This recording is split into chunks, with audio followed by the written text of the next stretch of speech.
Club Dinawi Iconic versus Rehan Nocturno Elixir. Ito ang request na post ni ating brother Dominante nung ating pinost ang video for Nocturno Elixir. So, ano nga ba ang difference ng dalawang perfume ito? Malalaman natin in today's video. Alright, so let's go ahead and spray muna si Armaf Club Dinawi Iconic. Actually, I got this perfume last week, early, I think Monday or Tuesday.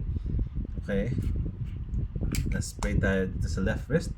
And then si Nocturno Elixir ito naman sa ating right wrist. Right, so let's do spray here sa ating right wrist. Club Dinawi Iconic, of course, is a dupe of Bleu de Chanel de Parfum. And then si Nocturno Elixir Pour Homme by Rehan is a dupe daw of Bleu de Chanel Exclusive. Alright, now, so si Iconic muna ang ating amuyin. Okay, this is very citrusy. Okay, opening niya pa lang grapefruit, lemon, may pagka peppery, yung pink pepper na amoy ko agad.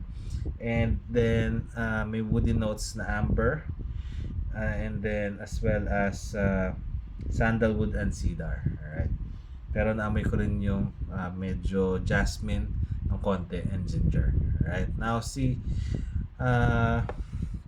Nocturno Elixir naman, on the other hand, ang naamoy ko kagad dito is yung amber, woody, labdanum, and yung yan, I think medyo mas ano siya, warm versus si Club Dinawi. Si Exclusive medyo mas sweeter siya, okay, and sobrang toned down ang pagka-citrus niya versus Club Dinawi Iconic. Now, I think applicable use ni Club Dinawi Iconic versus kay Rehan Nocturno Elixir, this one is more of daily wear. Alright, you can wear it during the day and during times that you will be going to the office, school, mga ganyan mga bagay. Si Nocturno naman, if I'm just going to compare them side by side, I think you should be able to wear this during more formal events.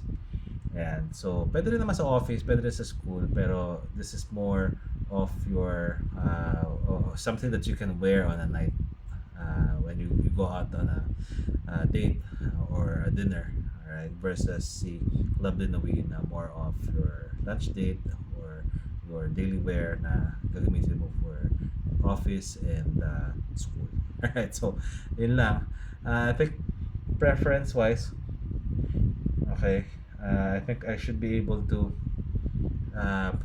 choose Club Dinawi Iconic, more of my own personal preference. Okay, kasi gusto ko yung more on citrus, more on fresh, something that I can use sa office and then sa any kind of situation. This is more versatile for me versus Rehan Nocturno. Alright, now I'm not saying na this one is a lot better than this one, but just my own preference. Okay, so yun na muna. If you have any more questions about both of these perfumes, please leave a comment down below and I'll make sure to answer your questions. Okay, thank you so much for watching and I'll see you again. Bye.